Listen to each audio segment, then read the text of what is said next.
नमस्कार, स्वागत है आप सभी का। मैं हूं आपके साथ सपना। लखनऊ में कारीगरों को प्रोत्साहन के प्लान को बढ़ोतरी देने के लिए एक कदम और बढ़ाया गया। योगी सरकार के नेतृत्व में उत्तर प्रदेश माटी कला बोर्ड और खादी ग्रामोद्योग बोर्ड ने पारंपरिक कारीगरों को प्रोत्साहन देने के लिए एक और कदम बढ़ाया। राजधानी लखनऊ के गांधी भवन ऑडिटोरियम में राज्य स्तरीय माटी कला एवं ग्रामोद्योगी पुरस्कार वितरण समारोह का आयोजन किया गया। कार्यक्रम का उद्घाटन मुख्य अतिथि और प्रदेश के सूक्ष्म लघु एवं मध्यम उद्योग मंत्री राकेश सचान ने किया। समारोह में उत्कृष्ट शिल्पकारों और उद्यमियों को सम्मानित करते हुए माटी कला और ग्रामोद्योग के क्षेत्र में उनके योगदान को सराहा गया। इस अवसर पर मंत्री राकेश सचान ने अपने संबोधन में कहा कि योगी सरकार माटी कला और खादी उद्योग को बढ़ावा देकर पर्यावरण संरक्षण, स्वास्थ्य सुधार और रोजगार सृजन के लक्ष्य को हासिल करने के लिए प्रतिबद्ध है। उन्होंने पॉलिथीन के विकल्प के रूप में माटी कला उत्पादों जैसे कुल्हड़, गिलास, थाली और बोतल के उपयोग को प्रोत्साहित करने पर जोर दिया। उन्होंने कहा कि माटी कला हमें अपनी मिट्टी से जोड़ती है और राष्ट्र प्रेम की भावना को जागृत करती है।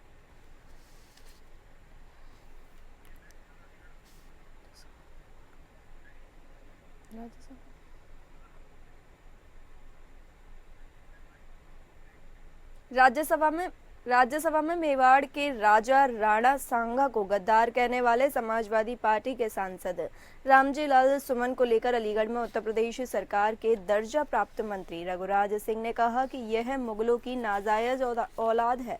ऐसे लोग अपने आप को आप नहीं कहते, मुगलों को अपना बाप कहते हैं।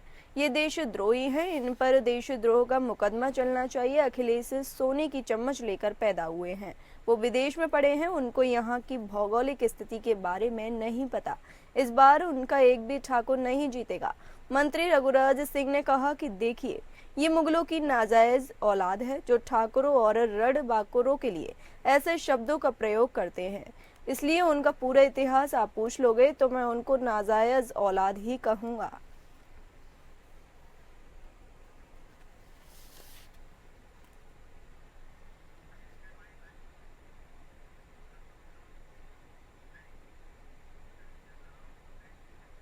लखनऊ में सपा कार्यकर्ताओं का प्रदर्शन देखने को मिला। बीते दिनों सपा के सांसद के घर पर करनी सेना के द्वारा तोड़फोड़ के विरोध में सपा के कार्यकर्ताओं का विरोध रुकने का नाम नहीं ले रहा है। इसी के चलते आज लखनऊ में जिलाधिकारी कार्यालय पर सपा अम्बेडकर वाहिनी ने प्रदर्शन किया। दरअसल सपा सांसद रामजी लाल सुमन के आवास पर पथराव को लेकर प्रदर्शन किया गया।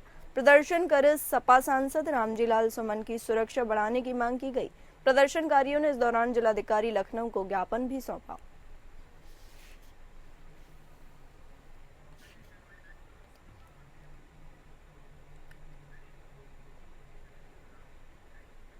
प्रतापगढ़ में दलित युवती की मौत का मामला सामने आया है। प्रतापगढ़ में एक दलित बेटिया की मौत पर मानो कोहराम मच गया।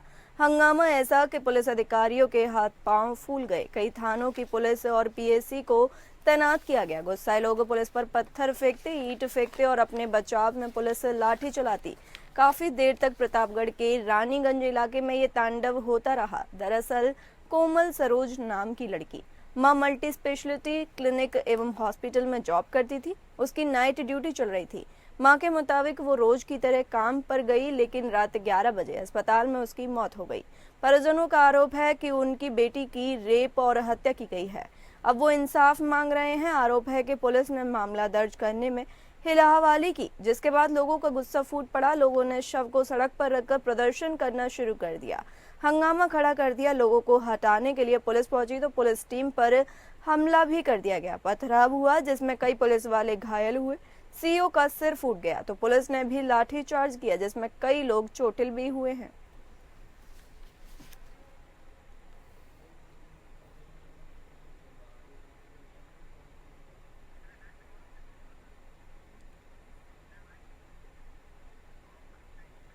सोनभद्र में बेटियों की सुरक्षा पर सवाल खड़े हो रहे हैं। सोनभद्र में नशे में लोग धुत रहते हैं, स्कूल जाती बेटियों पर फफ्तियां कसते हैं, महिलाओं पर अभद्र टिप्पणियां करते हैं और प्रशासन चुप है। यही वजह है कि सोनभद्र में महिला कांग्रेस अब सड़कों पर उतर आई है। आबकारी विभाग के बाहर जोरदार प्रदर्शन किया गया और साफ चेतावनी दी गई कि अगर विद्यालय के पास से शराब की दुकान नहीं हटाई गई तो बड़ा आंदोलन होगा। सोनभद्र में विद्यालय के पास जब शराब की दुकान को लेकर विवाद गर्मा गया, महिला कांग्रेस कार्यकर्ताओं ने जोरदार प्रदर्शन करते हुए जिला प्रशासन के खिलाफ नारेबाजी की। प्रदर्शनकारी महिलाओं का कहना है कि शराब के नशे में लोग आए दिन स्कूल जाती बच्चियों और महिलाओं को परेशान करते हैं। महिलाएं कह रही हैं कि प्रशासन इस गंभीर मुद्दे पर भी चुप बैठा है, जबकि समाज में डर का माहौल बन चुका है। विद्यालय के पास शराब की दुकान नहीं चलेगी, हमारी बेटियों की सुरक्षा से खिलवाड़ बर्दाश्त नहीं होगा। अगर प्रशासन ने जल्द कार्रवाई नहीं की तो हम और बड़ा आंदोलन करेंगे। सरकारी विभाग से पहले भी एप्लीकेशन और चिट्ठी तमाम चिट्ठियाँ लिख के भेजी गई थी। पिछली बार जब नेता हुआ था उस समय ही प्रधानमंत्री, मुख्यमंत्री, आबकारी विभाग, डीएम, एसपी सारे लोगों को पत्र द्वारा सूचना दी गई थी कि जहाँ पे ठेका है, जहाँ पे दुकान है, वो दुकान घनी बस्ती और 2-3 विद्यालय उसके एवज में आते हैं। उस दुकान से जो विद्यालय में पढ़ने वाली बच्चियां हैं उनको बहुत कठिनाइयों का सामना करना पड़ता है। वहाँ जो शराब पीते हैं व्यक्ति लड़कियों के साथ कमेंटबाजी करते हैं और घनी बस्तियां होने के वजह से वो शराब पी के अन्य घरों में घुसने की कोशिश करते हैं। उससे महिलाएं काफ़ी परेशान हैं। हम लोगों की मांग है कि उस शराब के ठेके को वहाँ से दूर हटाया जाए ताकि आम जनमानस को परेशानियों का सामना न करे। खबर चंदौली से है, जहां मुगलसराय कोतवाली क्षेत्र के अंतर्गत कूड़ा बाजार चौकी के वार्ड नंबर 2 में शराब की दुकानें खोले जाने का जबरदस्त विरोध हो रहा है। वार्ड नंबर 2 हनुमानपुर रावत बस्ती में महिला, बुजुर्ग, पुरुष और बच्चे लामबंद होकर सड़क पर प्रदर्शनरत हैं। इस दौरान जबरदस्त विरोध और आक्रोश का माहौल कायम है। आपको बता दें कि जनता के हुजूम ने जेसीबी खड़ी कर सड़क पर चक्का जाम लगाकर आवागमन भी बंद कर दिया है। घनी बस्ती में शराब की दुकान खोले जाने के विरोध में लगातार 2 घंटे से जनता आंदोलन कर रही है। हालांकि इस दौरान किसी भी अधिकारी के मौके पर पहुंचने के कारण जनता का आक्रोश चरम पर है। बता दें कि धरनारत जन समुदाय की माने तो क्षेत्र में खुलने वाली शराब की दुकान कहीं और अलॉट की गई थी, लेकिन ऊंची पहुंच वालों ने जबरन यहां खोलने पर वह तुले हुए हैं।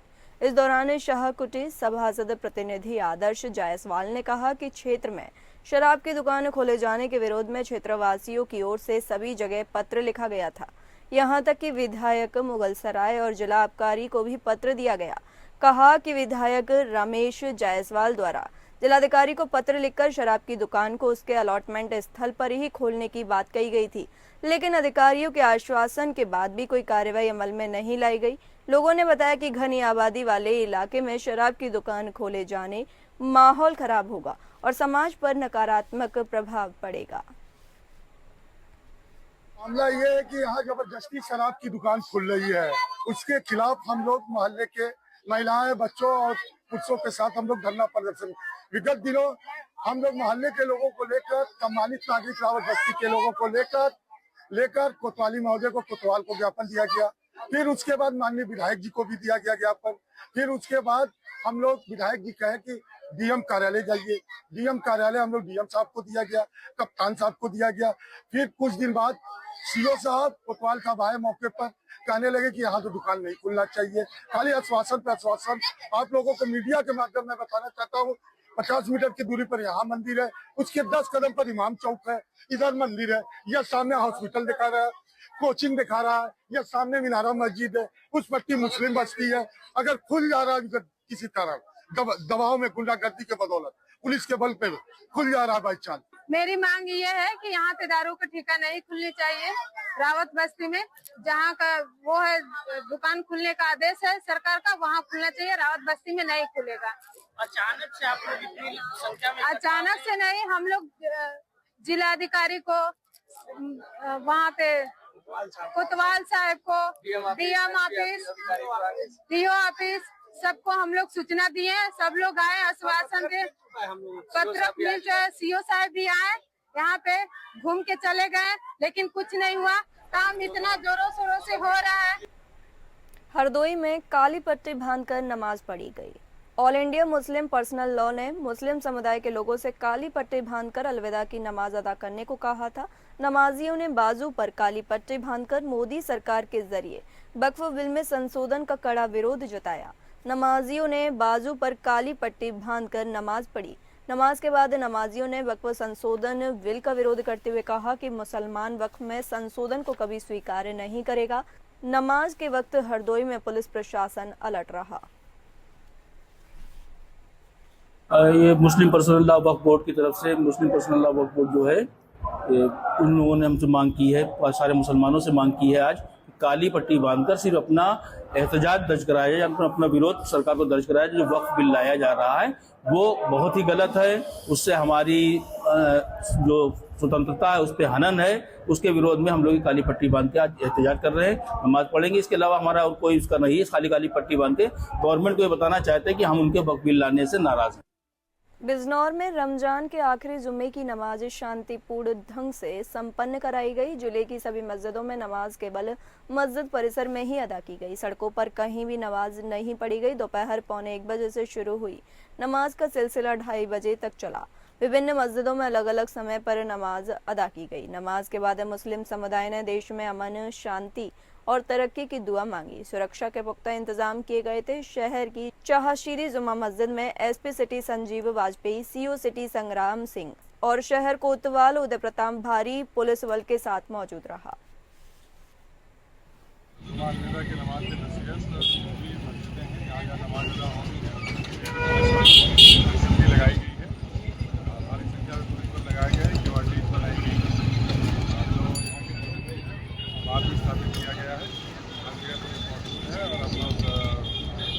सब लोग छतों पर नमाज ना पढ़ते, सड़कों पर नमाज पढ़ते, उसके लिए क्या? सड़क पर कहीं कोई नमाज नहीं पढ़ी जाएगी। सभी धर्म गुरुओं से बात हो रही है, पहले से ही हो रहा है, अभी भी यही है। सड़क पर कहीं कोई नमाज नहीं पढ़ी जाएगी। सब लोग अपनी अपनी जो कर लेते हैं। कानपुर देहात में लकी शाह बंजारा की मूर्ति का अनावरण किया गया। कानपुर देहात के गुलाबपुर भौरा गांव में अंग्रेजों को नाको चने चबाने वाले उमर सेनानी लकी शाह बंजारा की मूर्ति का अनावरण बंजारा समुदाय के राष्ट्रीय अध्यक्ष हरीश नायक बंजारा ने किया। इससे पहले लकी शाह क्रांतिकारी समाज पार्टी ने एक रैली का आयोजन भी किया। इस रैली में कानपुर देहात और आसपास रहने वाले बंजारा समुदाय के हजारों लोगों ने हिस्सा लिया। सैकड़ों बाइक और कारों पर पीला लाल झंडा लहराते हुए LSKSP के लकी शाह क्रांतिकारी समाज पार्टी हजारों कार्यकर्ताओं ने राष्ट्रीय अध्यक्ष हरीश नायक बंजारा का स्वागत किया। LSKSP के राष्ट्रीय अध्यक्ष हरीश नायक ने इस अवसर पर सभा को संबोधित करते हुए आजादी के 78 साल बीतने के बावजूद ग्वाल, माटी, गेहार और बंजारा जैसे तमाम वर्गों के लाखों लोग अभी तक अपने अधिकारों से वंचित हैं। इन सभी को समाज में आए भी हेय दृष्टि से देखा जाता है, जबकि देश की आजादी के लिए बलिदान देने में ये वर्ग सबसे आगे था। लेकिन समाज का कोई प्रभावी नेता न होने के कारण इन वर्गों को आजाद भारत में न तो उचित सम्मान नहीं मिला है और न ही स्थान मिला है। हरीश नायक ने कहा कि उनका प्रयास सभी लोगों को एकजुट कर सामाजिक राजनीतिक हक हासिल करने के लिए प्रजातांत्रिक तरीके से संघर्ष जारी रखेंगे।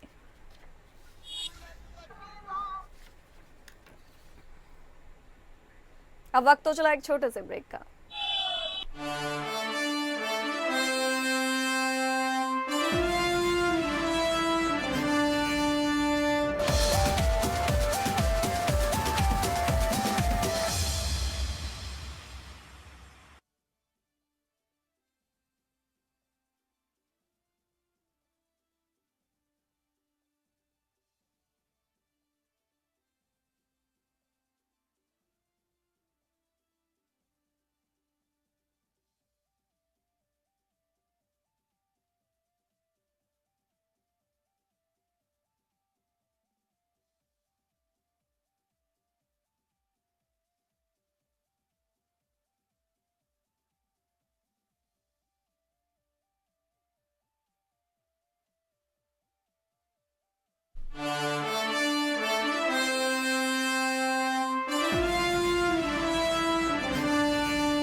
ब्रेक के बाद स्वागत है आप सभी का। चलिए बढ़ते हैं अगली खबरों पर। मैनपुरी में मिष्ठान भंडार पर एक युवक ने गंभीर आरोप लगाए हैं। मैनपुरी के प्रतिष्ठित मिष्ठान भंडार पर एक युवक ने आरोप लगाया है कि युवक का कहना है कि घेवर में मकड़ी निकली है। इस मिठाई को खाने से उसके पिता की तबीयत बिगड़ गई है। युवक ने खाद्य विभाग अधिकारी को शिकायती पत्र दिया है।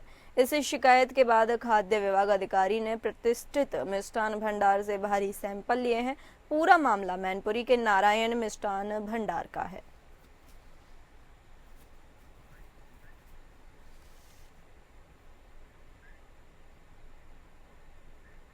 गाजीपुर में जिला जेल में छापेमारी की गई। गाजीपुर जिला जेल में डीजे यानी जिला जज, डीएम और एसपी ने संयुक्त रूप से छापेमारी की। ये छापेमारी भारी फोर्स के साथ जिला जज धर्मेंद्र पांडे, डीएम आर्यका अखौरी और एसपी डॉक्टर इरज राजा के द्वारा संयुक्त रूप से की गई। छापेमारी के दौरान एक एक बैरक को चेक किया गया। चेकिंग के दौरान कोई भी आपत्तिजनक वस्तुएं नहीं मिली। इस बात की पुष्टि एसपी डॉक्टर इरज राजा ने खुद की है। इस दौरान उन्होंने बताया कि पिछले दिनों जिला जेल में अवैध रूप से पीसीओ संचालित किया जा रहा था, जिसको लेकर कार्रवाई भी की जा चुकी है।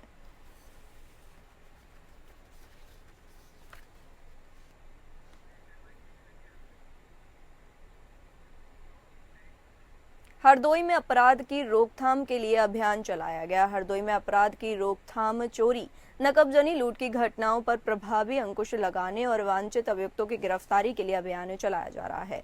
इसी क्रम में थाना बेनीगंज और थाना संडीला की संयुक्त पुलिस टीम द्वारा संडीला बेनीगंज मार्ग पर बरुआ मोड़ के निकट संदिग्ध व्यक्ति वाहनों की चेकिंग की जा रही थी। चेकिंग के दौरान कार में सवार 2 व्यक्ति आते हुए दिखाई दिए, जिन्हें संयुक्त पुलिस टीम द्वारा रोकने का प्रयास किया गया तो कार सवार व्यक्तियों द्वारा बरुआ गांव की तरफ कार को मोड़कर भागने का प्रयास किया गया। इस दौरान भागते समय अनियंत्रित होकर कार खाई में चली गई, जिसमें से 2 बदमाश कार से निकलकर पुलिस टीम पर फायरिंग करते हुए भागने लगे। पुलिस टीम द्वारा आत्मरक्षार्थ फायरिंग की गई, जिसमें आरोपी मोहम्मद वकील अहमद लगने से घायल हो गया, जिसे मौके से घायल अवस्था में गिरफ्तार किया गया। दूसरे बदमाश पिंकू को पुलिस टीम द्वारा कॉम्बिंग करके गिरफ्तार किया गया। आरोपियों के कब्जे से लूटे गए आभूषण और 2 तमंचे, 315 बोर और 2 जिंदा कारतूस बरामद किए गए हैं।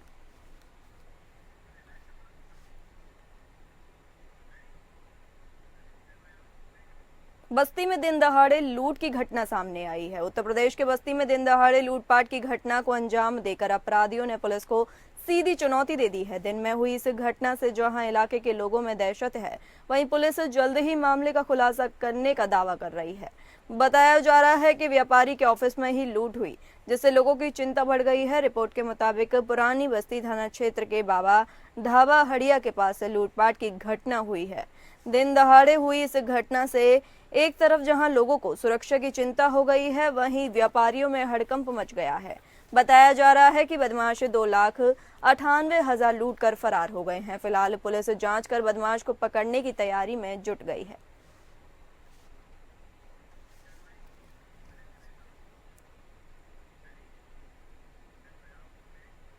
बरेली में नाबालिग के साथ हुए बलात्कार की घटना सामने आई है। बरेली के सिटी स्टेशन क्षेत्र में एक नाबालिग युवती लहूलुहान अवस्था में मिली, जिसको जीआरपी के जवान जिला अस्पताल लेकर पहुंचे। वहां नाबालिग को भर्ती कराया गया है।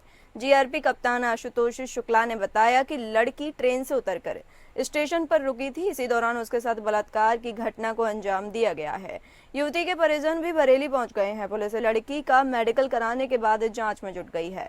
बताया जा रहा है कि लड़की पूर्णगिरी से मेला देखकर अपने परिवार के साथ अपने घर जा रही थी। उसके पिता सिटी स्टेशन पर रह गए थे, जिस कारण लड़की भी स्टेशन पर कूद गई। इसी बीच वहां मौजूद किसी दरिंदे ने उसके साथ बलात्कार किया। तब लड़की रोते हुए स्टेशन पर पहुंची और जीआरपी ने उसे भर्ती करा दिया।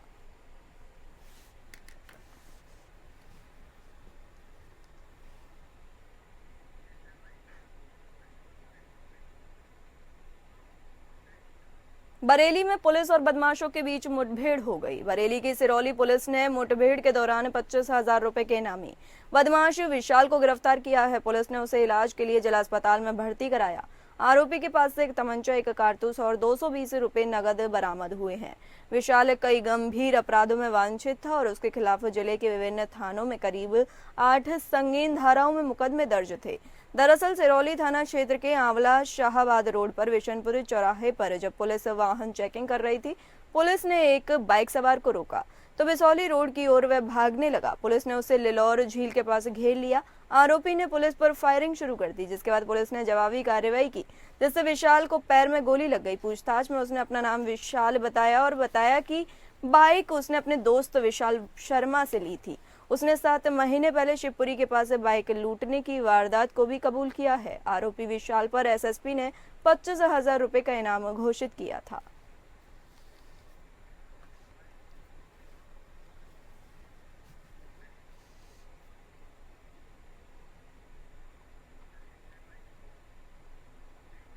बदायूं में एक बार फिर सिस्टम पर सवाल उठा है।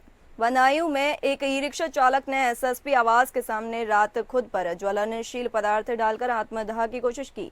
ऐन वक्त पर पुलिस कर्मियों ने उसे धर दबोचा, जबकि रात में उसके खिलाफ सिविल लाइन से थाने में एफआईआर दर्ज की गई है। देर रात जिला अस्पताल में उसका मेडिकल भी कराया गया। इस बार भी घटना की वजह पुलिस द्वारा फरियाद को अनसुना करना बना है।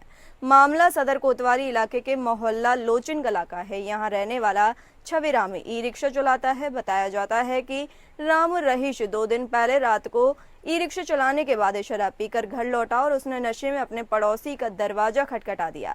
इसी बात को लेकर रात में पड़ोसी से उसकी कहासुनी हो गई। आरोप है कि पड़ोसी ने उसे डंडे या रॉड से पीटा और उसकी पीठ पर प्रहार किए। इससे छविराम को चोटें आई हैं। वो मामले की शिकायत करने सदर कोतवाली पहुंचा, लेकिन पुलिस ने उसकी एक न सुनी। आरोप है कि उसे वहां से फटकार कर भगा दिया गया, जबकि इसके बाद शुक्रवार रात वह एसएसपी आवास के गेट पर पहुंचा और खुद पर ज्वलनशील पदार्थ डाल लिया।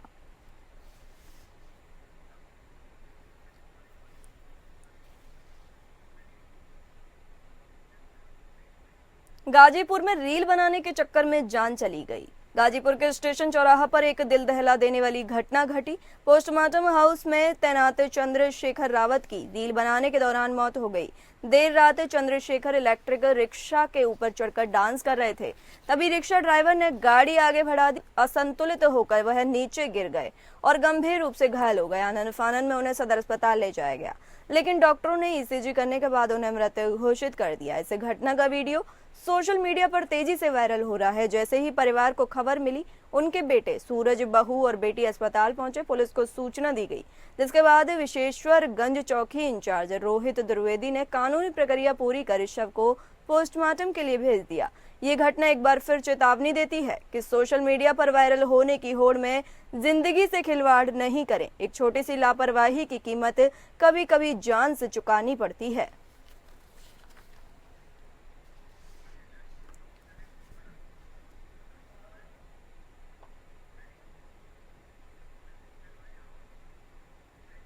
खबर उत्तर प्रदेश के ललितपुर से है, जहां थाना बारो क्षेत्र के अंतर्गत देवरान गांव में बीते बुधवार को घर के अंदर दिन में छात्रा का शव मिलने से हड़कंप मच गया, जिसको लेकर परिजनों ने हत्या की आशंका जताई थी। मौके पर पहुंची पुलिस पूरे मामले की गहनता से जांच में जुट गई और मृतका के शव का पोस्टमार्टम कराया गया। वहीं हम आपको बता दें कि थाना बार क्षेत्र के देवरान गाँव में प्रेमी ने प्रेमिका का गला घोंटकर हत्या के मामले में खुलासा करते हुए एसपी मोहम्मद मुश्ताक ने बताया कि बीते 1 वर्ष से दोनों में प्रेम प्रसंग चल रहा था।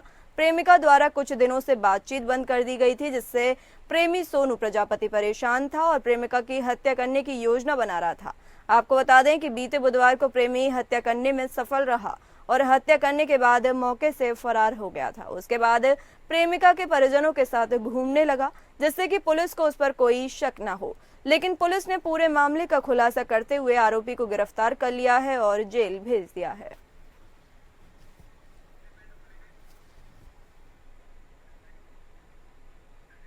फिलहाल इस बुलेटिन में इतना ही। नमस्कार।